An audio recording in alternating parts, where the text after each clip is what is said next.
The text hit at 2:14 p.m., right as my screen filled with budget lines for the new climate change exhibition, and the museum's inbox began its usual avalanche of requests.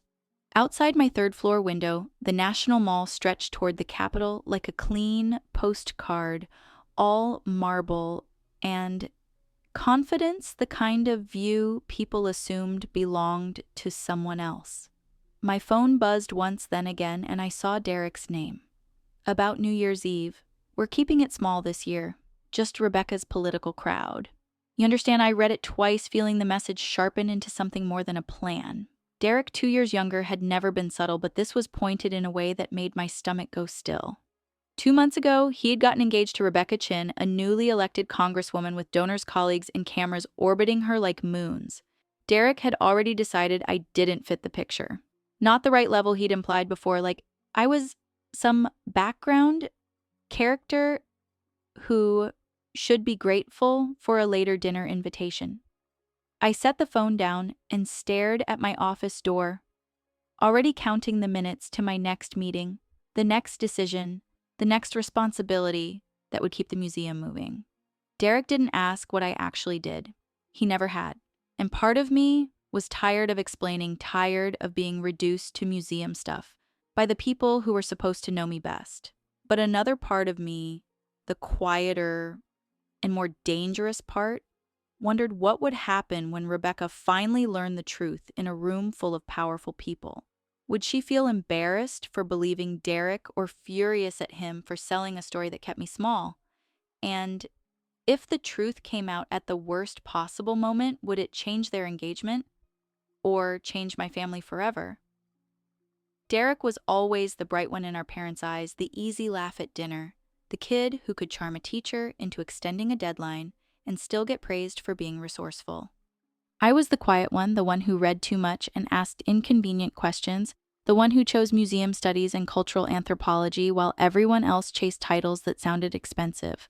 My mother used to say it like a compliment that never quite landed. At least you will have a nice quiet job? The joke was that nothing about my work had ever been quiet. 4 years ago, I was appointed executive director of the Smithsonian National Museum of Natural History, a role that meant managing a complex institution with global partnerships, scientific research, public education, cultural diplomacy, and a budget large enough to make most people blink. I oversaw teams that never slept because history and science do not pause just because families decide you are convenient to misunderstand. But Derek never asked what I did. Not once. In his mind, I worked at a museum the way a person works at an airport, somewhere in the background, useful but invisible. When he started dating Rebecca Chin, it got worse because now my life did not just bore him, it threatened his narrative. Rebecca was rising fast, a newly elected congresswoman with a future that looked like headlines. Derek wanted to stand beside her as the impressive fiancé, and in that picture, I could only exist as the harmless sister with a quaint career. The night I met Rebecca at a family dinner, Derek introduced me with a smile that kept everything small. This is my sister, Sarah. She works at the Natural History Museum. Rebecca was polite in that way politicians master early.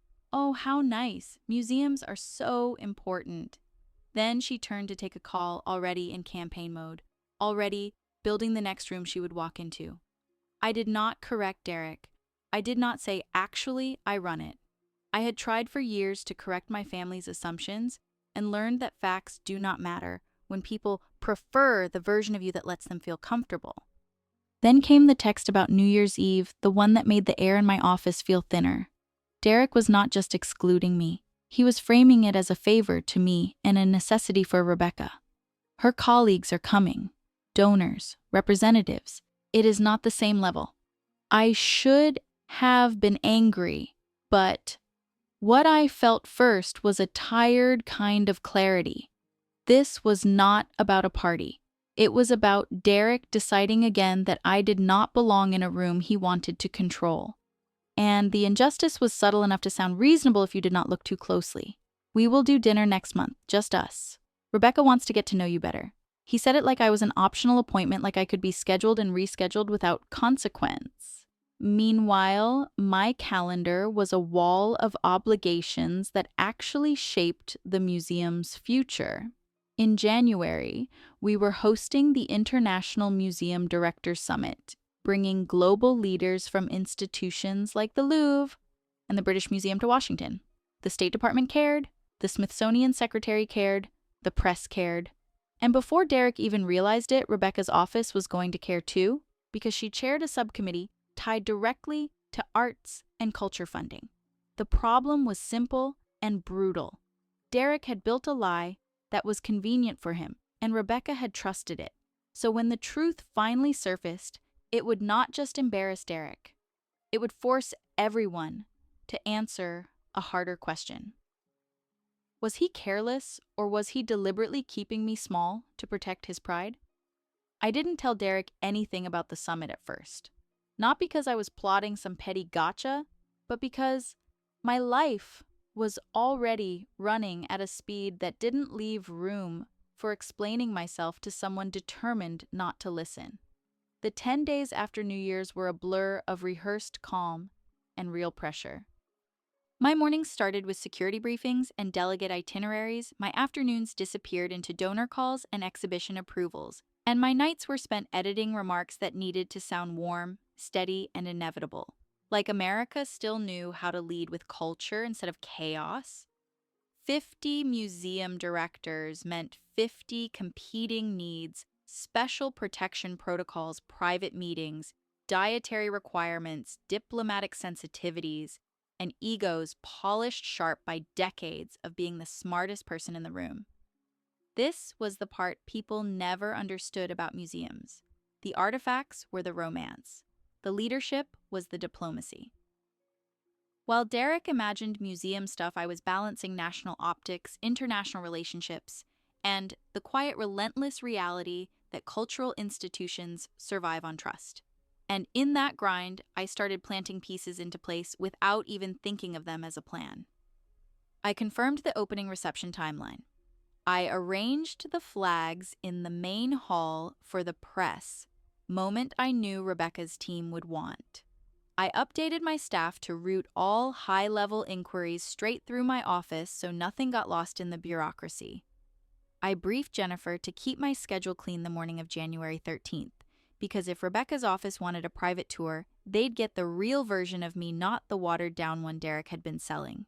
Then, on January 3rd, Jennifer stepped in with that look that meant something political had just collided with our world. Congresswoman Chin's office called. They want a private tour with you personally leading it. January 13th at 10 a.m. Confirm it. My pen paused over the agenda like the ink itself hesitated. The timing was perfect, almost cinematic, a day before the summit when the museum would feel like a stage being set. And I could have warned Derek, could have said, by the way, your fiancé is coming to meet me in my actual capacity. But something in me refused. Not out of cruelty, but out of exhaustion. If Derek wanted to keep me small, he could keep trying. I wasn't going to perform my own identity for him anymore. When Jennifer asked if she should mention to Rebecca's office that we were related, I said no, not as a challenge, but as a boundary. If it mattered, it would come up. I spent the next week building momentum like a wave. I finalized the delegate list. I approved exhibition proposals that would anchor our next year of programming. I coordinated with the Smithsonian Secretary's office and protocol teams. I made sure my bio and official materials were ready for every press kit and staff binder because in rooms like these, legitimacy isn't claimed, it's documented. And then on January 10th, Derek called his tone casual in a way that made my spine tighten.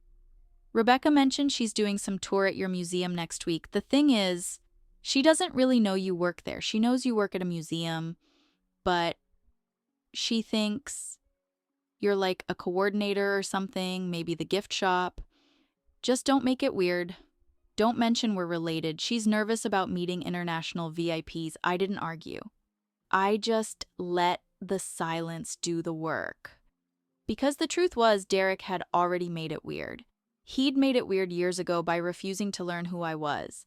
And now, without realizing it, he'd walked his fiancée into a room where the version of me he invented couldn't survive. So I did what I always did when stakes were high. I stayed calm, kept building, and let the truth sit in place like a trapdoor, quietly waiting for the moment when it would open.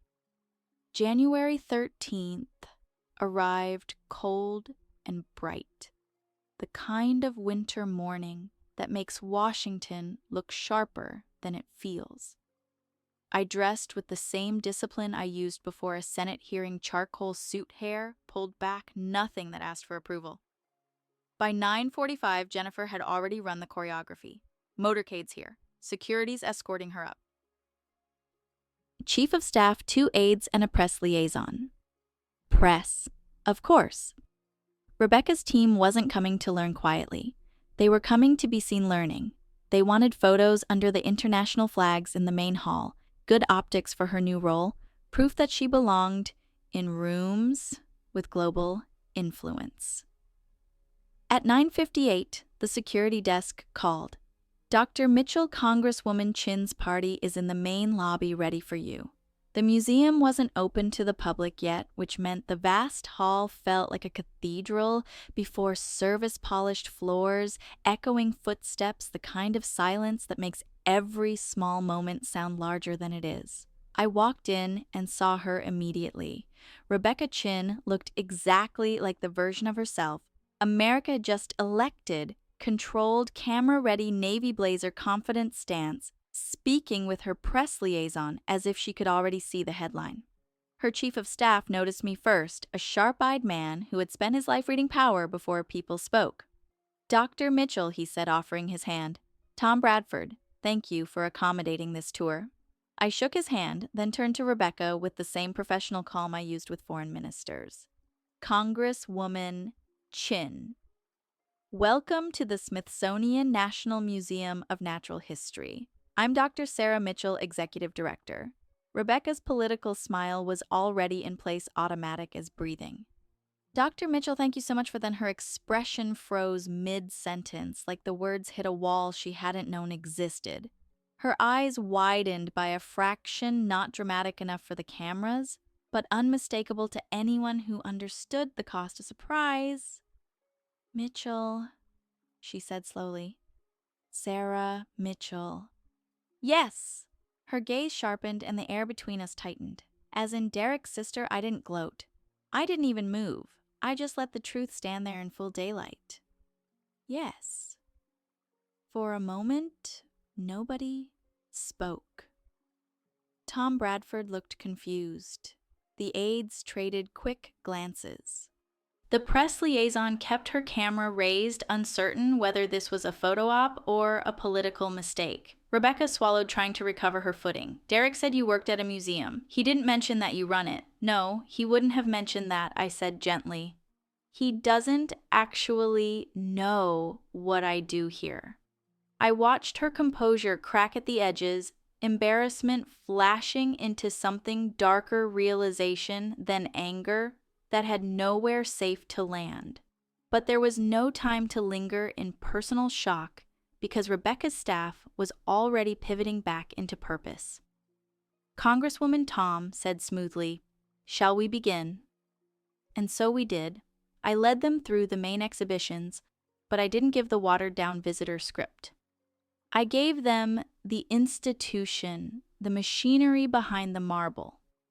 I explained our mission and the scale of it, research labs that produced knowledge collections that demanded ethics, public education, that shaped national understanding. Rebecca asked smart questions, clearly well briefed, but each answer forced her to see the gap between what Derek told her and what was standing in front of her.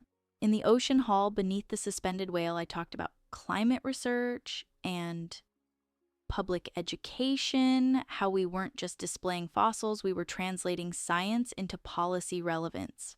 We advised Congress. I said without bravado, like it was just another line on the job description. Rebecca repeated it, like she couldn't quite believe it. You advise Congress, yes. I've testified before appropriations. Tom Bradford started typing notes faster.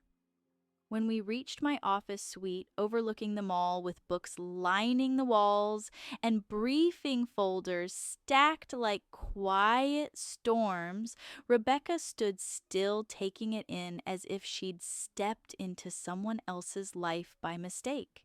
"This is where you work," she said almost to herself. "This is who you are." And I could see it landing all at once. Derek had excluded the wrong person for the wrong reason, and he'd done it in a way that made her complicit. That was the real crisis now, not a family misunderstanding, but a crack in the foundation of the story she thought she was marrying into. Then, as if the universe wanted to tighten the screws, Jennifer knocked and delivered a string of names that belonged to the Summit Louvre Protocol foreign delegations. Rebecca's eyes flicked to me, and for the first time, her polished mask slipped enough to show distress. She asked quietly if we could have a moment alone. Tom and the aides stepped out. When the door closed, she sat down, like her body finally admitted the weight of what she'd walked into. "Derek told me you worked in a gift shop," she said, voice tight with shame and disbelief. The words hung in the room like smoke, and I realized this wasn't just Derek being clueless. This was Derek building a world where my achievements didn't exist, because if they did, his entire sense of himself would have to change. Rebecca looked up at me, eyes glossy but focused. "I am so embarrassed," she said, and I didn't know yet whether she was embarrassed for herself or furious enough to burn down the lie that brought her here. Rebecca didn't cry. Not the way movies teach you to expect. Her eyes were red, her breathing measured, and the anger that rose in her wasn't theatrical, it was surgical. She paced once, then stopped at my window and looked out at the mall like she was recalculating an entire map of reality. "Derek told me you were sweet," she said, almost spitting the word like it had been used as a leash. "Sweet, but flaky. That you bounced around, that you were happy doing something small." She turned back to me, jaw tight, and I believed him because I trusted the person I was going to marry. She swallowed. "I did not do the basic thing I do for a living. I did not research. I did not verify. I just took his word." Then her voice dropped, "And he used that trust to make you invisible." The sentence hit harder than any insult Derek had ever thrown because it named the damage cleanly. Invisible. Not just dismissed, but edited out. In the hallway outside my office, I could hear Tom Bradford murmuring to the aides, keeping the staff machine running, while the personal crisis unfolded behind a closed door. That contrast, the professionalism outside and the rupture inside, was the entire story of my life with my family. I had built credibility in public rooms while being minimized in private ones. Rebecca exhaled and looked at her phone like it was a weapon she was finally ready to use. She stepped into the small conference room Jennifer offered and made the call. When she came back 20 minutes later, her eyes were clearer and her expression was set. "I asked him what his sister does," she said. "He was not sure." "Not sure." She let out a short laugh that had no humor in it. "I asked if he knew you have a PhD. He said, maybe." "I asked if he knew you were executive director. He thought you were a department director." Then she stared at me, the shame on her face now mixing with fury. "Sarah, he did not just misunderstand you. He chose a version of you that made him feel bigger. And he fed that version to me." Her voice tightened. "I told him the wedding is postponed." The word postponed echoed like a gavel. Not canceled, not but paused under bright lights. She wasn't just reacting as a fiancée, she was reacting as a public figure who had built her platform on recognition, dignity, and equality, and now realized she was about to marry a man who could not grant those things to his own sister. Outside my office, the museum kept moving. Emails arrived, delegates demanded answers, the summit clock kept ticking. But inside this small space, my family dynamic had finally become a matter of consequences. Rebecca straightened, wiped under her eyes once, and spoke like someone making a decision that would be discussed for years. Tomorrow night, she said, I'm going to introduce you to the people Derek said you were not at the level to meet.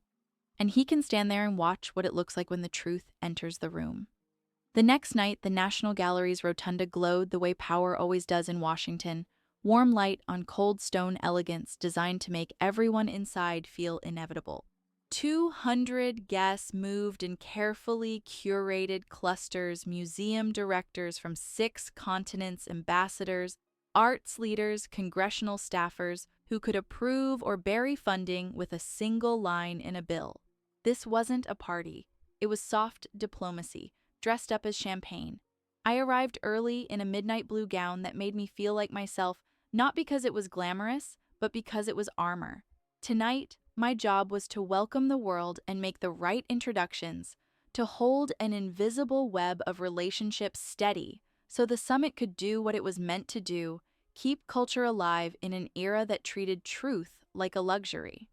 When the first delegations arrived, I did what I always did.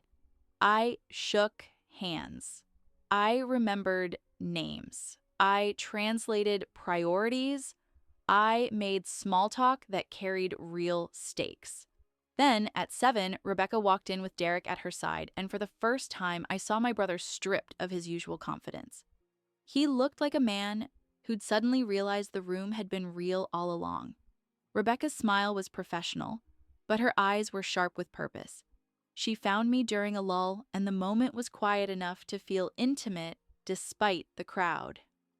Dr. Mitchell, she said formally, then softened. You look incredible.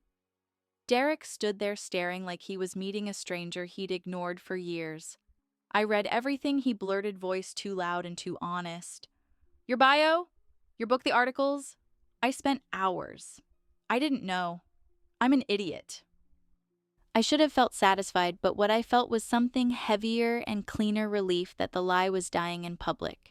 Before I could respond, the Smithsonian secretary approached and nodded toward the stage. It was time. I walked to the microphone, looked out at the room, and began the remarks I'd written to sound effortless. I spoke about museums as memory, as science, as diplomacy. I spoke about climate change and repatriation, and digital access, about the responsibility to preserve the past without turning it into a weapon. Then I introduced the keynote speaker, stepped back, and returned to the floor where the real work happened. Over the next 2 hours, Rebecca did exactly what she promised. She guided Derek through the room like a correction in motion, introducing me to people he once thought were out of my league and letting him watch as they greeted me like a peer. Senator Williams, Rebecca said at one point, this is Dr. Sarah Mitchell. She's the executive director hosting the summit and one of the sharpest cultural policy minds in the city. The senator's face lit with recognition and interest, and Derek's expression tightened as the weight of his mistake settled into his bones.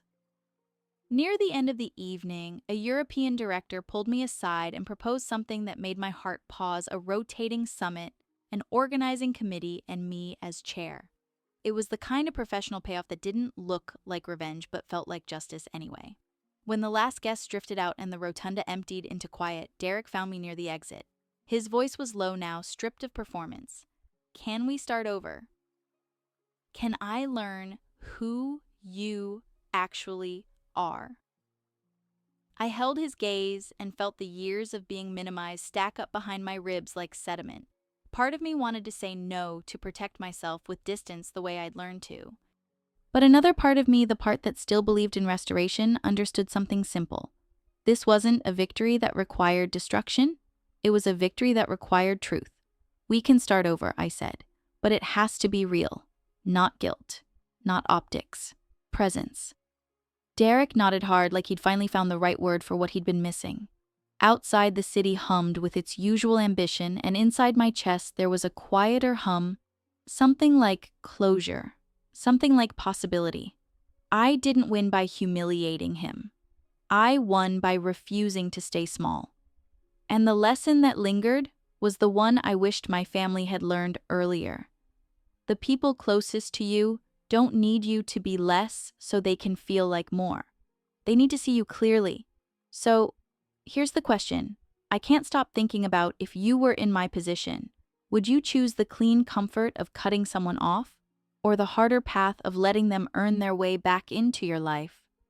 One honest question at a time.